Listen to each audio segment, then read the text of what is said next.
उस डेवलपमेंट का क्या फायदा, उस तरक्की का क्या फायदा, उस साफ सफाई का क्या फायदा जब हमारा जवान ही महफूज नहीं है, जब हमारे नस्लों का मुस्तकबिल अंधेरे की तरफ धकेला जाता है। पहले हमने अपने घर को बचाना है। अगर मेरा घर मुझे सेफ नजर आ रहा है ताकि मैं दूसरे के घर पर भी नजर रख सकता हूं। जब मेरा अपना ही घर मुझे सेफ नहीं है तो मैं दूसरे के घर पे नजर कैसे रख सकता हूं? कि अगर इस बारे में किसी को भी आप पकड़ते हो तो जो भी उसके सिफारिश के लिए आ जाएगा, चाहे वो कौन भी बंदा होगा, तो उसको पहले अंदर रखो।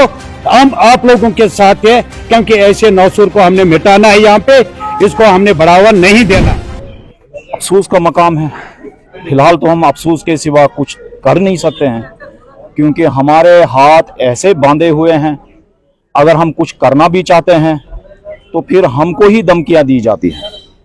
इससे पहले भी बहुत वाकया हुए। 6 साल पहले हमारा एक अजीज दोस्त बनकूट से जो इसी ड्रग का शिकार हुआ, फिर जब हमने प्रोटेस्ट किया उस लेवल पे, यहाँ पे 2 दिन हमने मार्केट बंद की, तो हमने तरह तरह के प्रोग्राम उस वक्त किए।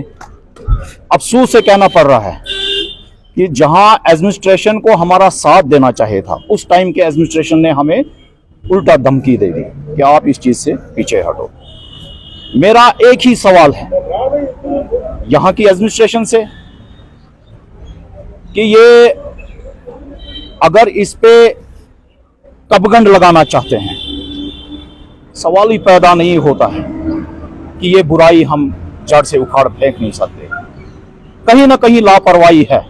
सिस्टम के अंदर बैठे हुए लोग इसमें मुलविस हैं, जो इन ड्रग पेल्टरों की हिमायत कहीं ना कहीं पे कर रहे हैं। मैं एडमिनिस्ट्रेशन से मोतबाना गुजारिश करता हूं, यहां के व्यापार मंडल से, यहां के इमाम साहबों से, यहां के आलमों से, यहां के मुफ्ती साहबों से और यहां के हमारे जितने भी सीनियर सिटीजन हैं इनसे, और यहां के खासकर हमारे यूथ से आज हम पब्लिक दरबार कर रहे हैं। और पब्लिक दरबार में क्या बोला जाता है? मार्केट की साफ सफाई के बारे में बात करते हैं, डेवलपमेंट के बारे में बात करते हैं, रोजगार के बारे में बात करते हैं। मैं उनसे एक ही सवाल करता हूं, उस डेवलपमेंट का क्या फायदा, उस तरक्की का क्या फायदा, उस साफ सफाई का क्या फायदा जब हमारा जवान ही महफूज नहीं है, जब हमारे नस्लों का मुस्तकबिल अंधेरे की तरफ धकेला जाता है, तो उस तरक्की का क्या फायदा? कहीं ना कहीं हम सबकी जिम्मेवारी है। मैं मोतबाना गुजारिश करता हूं आपके चैनल के वसादत से, और आपको मुबारकबादी पेश करता हूं। वक्तन वक्तन आप हर जगह जगह पर इस आवाज को बुलंद करते हैं। अल्लाह ताला आप लोगों को इसका अज़्र अजीम अता करे। मैं तमाम हल्का कमेटियों से, सरपंच हजरातों से, पंच हजरातों से, वार्ड मेंबरों से मोतबाना गुजारिश करता हूं आपके चैनल के वसादत से, वो अपने गांवों के अंदर, अपने मोहल्लों के अंदर कमेटियां बनाए, अपने वार्डों के अंदर कमेटियां बनाए। अगर हम इस जड़ को खत्म करना चाहते हैं, पुलिस भी कितना काम करे, हम सारा अब इसका ठीका पुलिस के ऊपर नहीं डाल सकते हैं। कहीं ना कहीं अवाम की भी कमजोरी है, वालिदैनों की कमजोरी है, हमारी यहाँ जो दीनी रहबर है उनकी भी कुछ जिम्मेवारियां बनती है, इमाम साहबों की कुछ जिम्मेवारियां बनती है। हम सबको इसमें एक बेहतर रोल अदा करना चाहे अगर हम इस बीमारी को, इस वबा को जड़ से उखाड़ना चाहते हैं। मेरी सब बानिहाल के अवाम से दर्दमंदाना गुजारिश है, आज ये एक बच्चा, मासूम बच्चा जो मौत की नींद सो गया, कल हमारा बच्चा हो सकता है और किसी का बच्चा हो सकता है। ये बीमारी इतनी तेजी से फैल रही है, कब ये हमारे घरों के अंदर दस्तक देगी इसका कोई पता नहीं है। इससे हम सबकी जिम्मेवारी है, इस पे हम एक साथ जुड़े, सियासी हो, समाजी हो, दीनी हो, एनजीओज हो, तमाम सबको फ्रंट पे आना चाहे और इस पे काम करना चाहे। मेरा यही आवाम से एक मोतबाना और दर्दमंदाना गुजारिश है, वो सब अपना अपना रोल अदा करे और अपनी अपनी जिम्मेवारी अदा करे। कंट्रोल करने के लिए क्या करनी? देखो, जब मैंने रात को सुना कि एक लड़के की डेथ हो गई तो मैं उसी वक्त वहाँ पहुँचा होलन में। तो वहाँ जो हालात मैंने देखी, जो मैंने हालात देखे वहाँ, जो बच्चा रात को गया उसके उस जनाजे में या उस तौबूत उठाने में कितने बच्चे, सिर्फ बच्चे वहाँ थे, नौजवान लड़के थे, तो मेरा ख्याल यही आया कि अगर मेरी यारी दोस्ती किसी के साथ है तो मैं भी उसमें मुलव्वस हूँ।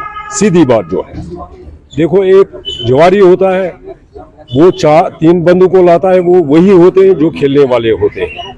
इसी तरह ड्रग्स की बात है, अगर कोई बच्चा ड्रग्स से मर जाता है उसको ज़्यादातर वहाँ नौजवान लड़के उसके साथ होते हैं।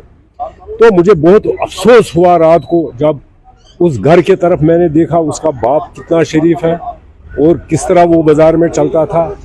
तो मैंने रात को वापस जाकर, अल्लाह गवाह है मुझे, मैंने रोटी नहीं खाई। तो उसी के साथ साथ मैंने रात को ही सोचता रहा, मैं क्यों न सुबह ये अवाम की मीटिंग बुलाऊंगा और सरपंच को बुलाऊंगा, ताकि एक प्रेस कॉन्फ्रेंस में कर दूंगा, यहाँ लोगों तक जो बात जाएगी। तो मैं इसके साथ साथ यही कहना चाहता हूँ, क्योंकि हमारे इमाम साहब जो हैं, चाहे किसी भी जामे मस्जिद, वो भी थक गए अब रोज़ वाज पढ़ते पढ़ते। वो भी मस्जिद में जुमा वाले दिन कहते हैं, भाई अपना माँ बाप जो बच्चे का है वो अपने बच्चे पे ख्याल रखे। इस ड्रग्स के मामले में जो कल एक हादसा हुआ है, यहाँ मतलब यहाँ के सीनियर सिटीजन से बात करते हुए यहाँ उस मसले को उजागर करने की कोशिश की। इसमें मेरी यही रिक्वेस्ट है कि यहाँ चाहे कि इस घर मर्ज को बढ़ने से रोका जाए, और उसके लिए जितनी इस वक्त तक कोशिश की गई है वो कि चाहे पुलिस डिपार्टमेंट ने की या एडमिनिस्ट्रेशन ने की, लेकिन मैं समझता हूँ वो नाकाफ़ी है। एक्चुअली ये इसका ज़्यादातर दारोमदार जो है वो वालिदैन पर है, ताकि वो अपने बच्चों को इस मतलब ड्रग्स से दूर रखने की कोशिश करें। इस बारे में हमारी यही राय होगी कि एडमिनिस्ट्रेशन को चाहे कि एक कॉन्फ्रेंस बुलाई जाए जिसमें तमाम NGOs या यहाँ के सोशल एक्टिविस्ट या यहाँ के मौजूद मतलब या सीनियर सिटीजन जो है उनको बुलाकर यहाँ की मतलब एक मुश्तरका मीटिंग बुलाकर यहाँ के इमाम साहिबान को मतलब बुलाकर इस बारे में मतलब आगाह किया जाए, ताकि इस मतलब मर्ज से बचा जा सके। तो इसमें जनाब बात यह है कि हमें भी मतलब चाहे कि अपने बच्चों को जो सुबह शाम मतलब घर में मतलब सुबह देर से या शाम को देर से घर में आते हैं, ताकि उनसे भी पूछताछ करें कि कहाँ थे, कहाँ गुजारे, कैसे आपने दिन गुजारा, तो उस बारे में। और साथ में क्योंकि बेरोज़गारी है, लोग पढ़े लिखे हैं, कोई कारोबार उनका है नहीं, वो लोग इसी का मतलब पर्पज़ के लिए बस आगे पीछे से कहीं दाड़ दूर करके या कहीं चोरी छुपे करके तो ये नशा करते हैं। इसको मुक्त करने के लिए तो मतलब अवेयरनेस ज़रूरी है, और हर गाँवों में कमेटी बनाकर यहाँ के मेडिकल टीम या एडमिनिस्ट्रेशन साथ जाकर वहाँ के इंडिविजुअल हर पंचायत में वहाँ के बच्चों को, यूथ को खासकर मतलब बुलाकर उनसे मतलब काउंसलिंग करके उनको रोका जा सकता है। अब रहा सवाल ड्रग्स के बारे में, मैं सबसे पहले इस ड्रग्स के बारे में वालिदैन को ही जिम्मेदार ठहराता हूँ, क्योंकि अभी मेरे यहाँ पे एक फाजिल दोस्त है जनाब सजाद अहमद मलिक साहब ने अभी यहाँ पे कुछ बातें भी उसने रखी है, तो बड़ी पसंद आई है मुझे उसकी वो बातें। एक साइड से अगर हमारे बच्चे कहते हैं कि भाई हमने पढ़ाई हासिल की, कोई कहता कि ग्रेजुएशन की, कोई कहता है MBS की, कोई कहता और कुछ किया मैंने, लेकिन एक साइड से अगर वो कहते हैं कि बेरोजगारी है, तो वो पैसे उनके लिए कौन देता है? इसलिए मैं उनके वालिदैनों को ही जिम्मेदार ठहराता हूँ। अब अगर इस जड़ को हमने उखाड़ना है तो सबसे पहले रोल उसके घर वालों का ही होना चाहिए, नंबर 1। नंबर 2, अभी मेरे दोस्त यहाँ पे तारिक साहब ने फरमाया कि बानीहाल के अंदर इस वक्त सियासत को भलाई ताक रखकर पूरे बानीहाल को एक होने की जरूरत है, क्योंकि बच्चे तो हमारे हैं, बच्चे किसी पराये के नहीं हैं, बच्चे हमें अपने हैं, चाहे वो किसी भी पार्टी से मुंसलिक है। तो मेहरबानी करके हमने पहले यहाँ पे एक होने की जरूरत है, और अगर इस चीज को हमने मिटाना है तो सियासत को भलाई ताक रखकर पहले हमने इस चीज की तरफ तवज्जो देना है, क्योंकि सबसे पहले हमने अपने घर को बचाना है। अगर मेरा घर मुझे सेफ नजर आ रहा है, ताकि मैं दूसरे के घर पर भी नजर रख सकता हूँ। जब मेरा अपना ही घर मुझे सेफ नहीं है तो मैं दूसरे के घर पे नजर कैसे रख सकता हूँ? उसके साथ साथ में यहाँ की बानीहाल की पुलिस जो है वो काम अच्छी कर रही है। यहाँ पे मैं उनको मुबारकबाद ही देता हूँ, लेकिन उसके साथ साथ में पुलिस से ये एक मैसेज देना चाहता हूँ कि अगर इस बारे में किसी को भी आप पकड़ते हो तो जो भी उसके सिफारिश के लिए आ जाएगा चाहे वो कौन भी बंदा होगा, तो उसको पहले अंदर रखो। हम आप लोगों के साथ है, क्योंकि ऐसे नौसुर को हमने मिटाना है। यहाँ पे इसको हमने बढ़ावा नहीं देना है। ऐसे लोग इसको बढ़ावा देते हैं, और इससे गर्ज ये है कि अभी मेरे सजाद साहब मेरे भाई ने यहाँ पे फरमाया, जो पैसा यहाँ पे आया है, मैं वालिदैनों से ये गुजारिश करना चाहता हूँ कि अपने बच्चों को पैसे देने में आप अपना रोक लगाइए, ताकि बच्चे के जेब में जब पैसा नहीं होगा वो इस चीज से दूर रहेगा। अब जब उसके पास पैसा खुला डोला मिलता है तो उसको हर चीज में आसानी होती है। तो मेरी गुजारिश है, जितने भी बानीहाल के वालिदैन हैं, मेरी पुरजोर अपील है उन तक कि पैसे बंद किया जाए, कहीं ऐसा ना हो कि उनको भी फिर हम इज्जत में लाएंगे। शुक्रिया। जम्मू कश्मीर, पंजाब या पूरी इंडिया के अंदर अगर देखा जाए तो गुरेला वार था, जिसको लश्कर तैयबा, हिजबुल मुजाहिदीन, जैश ए मोहम्मद और बाकी तंजीमें सर अंजाम देती थी। लेकिन बदकिस्मती की वजह से अब ये जो ड्रग है ये अल्ट्रा हैवी वार है, इसको हर घर में खेला जाएगा। ये जंग ऐसी जंग है, बाप और बेटे के बीच में ये जंग है। ये जंग ऐसी जंग है, ये मुल्क के वजीर आज़म और आम आदमी के बीच में ये जंग है। कंट्रीज़ के मुख्तलिफ ओहदों पे बैठे हुए लोगों को मैं मैसेज देना चाहता हूँ कि वो कश्मीर और पंजाब को तबाह होते हुए न देखे। ये एक अल्ट्रा हाइब्रिड वार है जो ISI पाकिस्तान और बाकी विदेशी मुल्क न कि कश्मीर को बल्कि पूरी भारत को इस ड्रग्स में मुलवस करके पूरी भारत को तबाह करना चाहते हैं। मैं यहाँ की एजेंसीज को भी, यहाँ की पुलिसिंग को भी, जिस प्रकार की बैलेट फोर्सेस है, उनको मैसेज देना चाहता हूँ कि आप सिर्फ इस कश्मीर को मत देखिए, पंजाब को मत देखिए, बल्कि इस कश्मीर और पंजाब के साथ साथ पूरी भारत इस ड्रग्स में आ जाएगा, और वो कोई घर नहीं बचेगा जहां इस ड्रग से तबाही नहीं होगी। ये ड्रग सिर्फ इंसानी जान नहीं लेता है, बल्कि इस ड्रग से मुल्क की सालमियत, मुल्क की सिक्योरिटी, मुल्क की बाकी चीज़ों पे भी बहुत ज़्यादा असर जो है पड़ने वाला है।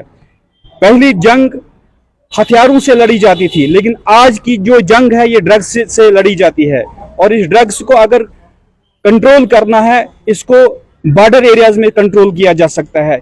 आगे अभी मेरे साथियों ने, मेरे नौजवानों ने कहा कि हम पंचायतों के अंदर, हम गांवों के अंदर छोटी छोटी कमेटियां बनाएंगे। पंचायत में सरपंच क्या कर सकता है? पंचायत में गांव के लोग कुछ नहीं कर सकते हैं, जबकि ये ड्रग पाकिस्तान और अफगानिस्तान से गुजरकर, हमारे कश्मीर से गुजरकर, बानीहाल से गुजरकर पंजाब और हिंदुस्तान की मुख्तलिफ रियासतों में जाता है। कोई सरपंच, पंच, खड़पंच इसको नहीं रोक सकता है।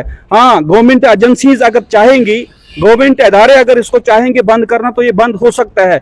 जब हम लोगों ने एक ऑपरेशन किया मिलिटेंसी को न्यूट्रलाइज करने के लिए, तो हम इस ड्रग्स को भी न्यूट्रलाइज यहाँ कर सकते हैं, क्योंकि इलाके के लोगों का, सिटीज के लोगों का, स्टेट के लोगों का और मुल्क के लोगों का कॉपरेशन जब एडमिनिस्ट्रेशन के साथ रहेगा, तो जाहिर सी बात है ये ड्रग एक न एक दिन खत्म होगा। लेकिन बदकिस्मती ये है कि आज मेरा बेटा इसका शिकार है और बाकी लोग इसका तमाशा देखते हैं कि यार उसका बेटा मर गया, ड्रग्स करता था, ये करता था। लेकिन मेरे को ये इल्म नहीं है कि कल मेरे ही घर से इसका जो है इसकी शुरुआत होगी।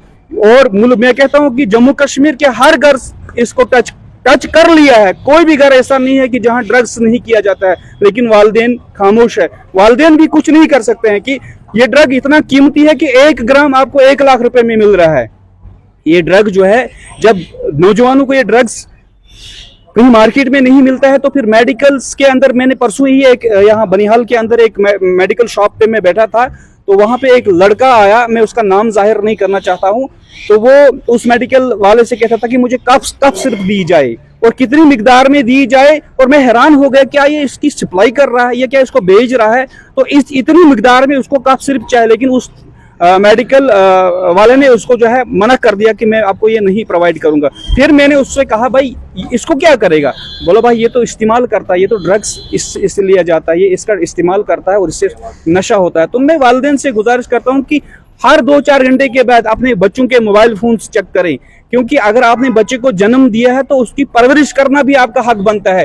एक कुत्ता, एक कुत्ती भी अपने बच्चों को, 10-12 बच्चों को जन्म देती है। जन्म देना ही सबसे बड़ी बात नहीं है। बच्चे की सही परवरिश करना ही सबसे बड़ा मामला है। अगर बच्चे की परवरिश आपसे नहीं हो सकती है तो फिर आपको उस बच्चे को जन्म देने का कोई भी हक नहीं है। अगर आप उस बच्चे को जन्म देने के बाद जानवरों की सफ में खड़ा करना चाहते हो तो फिर आपके लिए ये मुबारक है। बाकी वस्सलाम।